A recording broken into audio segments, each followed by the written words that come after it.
بسم اللہ الرحمن الرحیم۔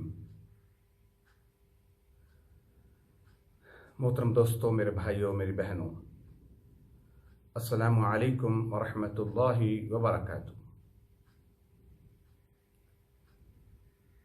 کافی مہینوں سے بہت دوستوں نے سوالات کیے ہیں،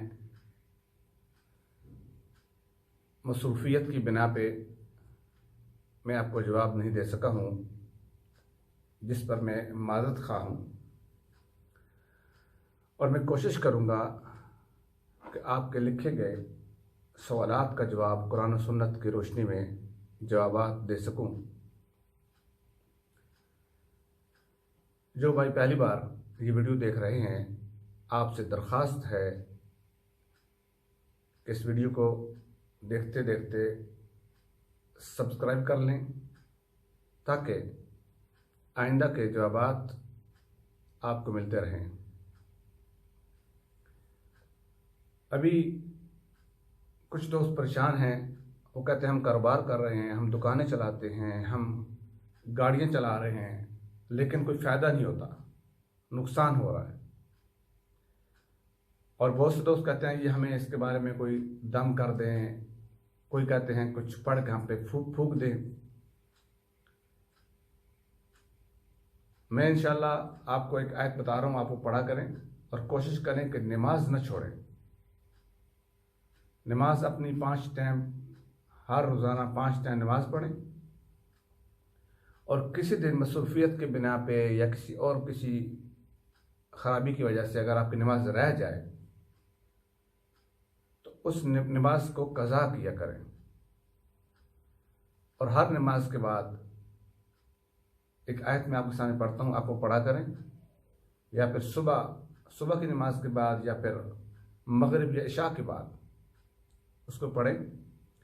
اور جو آپ کاروبار کر رہے ہیں، آپ گاڑی چلا رہے ہیں یا آپ دکان بنا کے بیٹھے ہیں، ہوٹل بنائی ہوئی ہے، تو وہاں بھی آپ کوشش کریں کہ اس کو پڑھ کے پھونک دیں، تو انشاءاللہ آپ کے کاروبار میں برکت ہوگی۔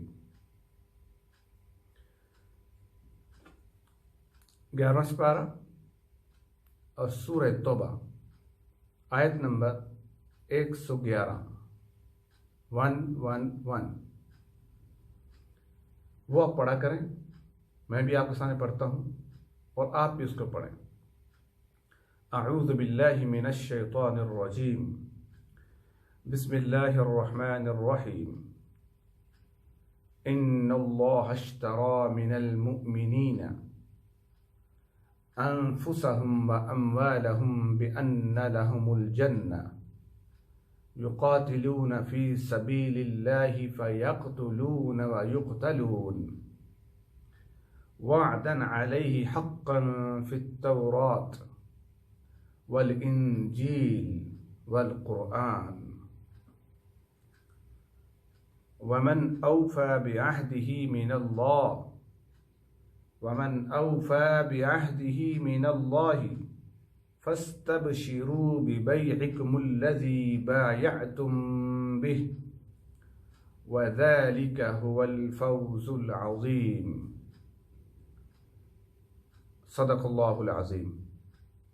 آپ اس کو پڑھ کے روزانہ اپنی دکان پہ یا ہوٹل پہ، جہاں بھی آپ کاروبار کر رہے ہیں، وہاں پڑھ کے پھونک دیں، انشاءاللہ آپ کی کاروبار میں برکت ہوگی، کوئی نقصان نہیں ہوگا۔ اور آپ بھی اگر کوئی اور مسئلہ پوچھنا ہے تو مجھے واٹس ایپ پہ میسج کیا کریں، میں کوشش کروں گا کہ ان کے جواب دے سکوں۔ اور جو میری بہنیں اپنے بچوں کے بارے میں مسائل پوچھ رہے ہیں، میں کوشش کروں گا کہ آپ کو بھی اس کے جوابات دے سکوں۔ اور جو کہتے ہیں کہ ابھی ان کے بچے بہت زیادہ بیمار ہیں، وہ علاج کروا رہے ہیں، ان کو فائدہ نہیں ہو رہا، میں انشاءاللہ کوشش کروں گا قرآن و سنت کی روشنی میں آپ کو جوابات دے سکوں۔ بہت شکریہ۔ وہ ہماری ویڈیو اچھی لگی تو اس کو آپ شیئر کریں، دوسروں تک پہنچائیں، لائک کریں، اور اس چینل کو سبسکرائب کریں تاکہ آپ کو اس طرح کی اچھی ویڈیوز ملتی رہیں۔ السلام علیکم ورحمۃ اللہ وبرکاتہ۔ اللہ حافظ۔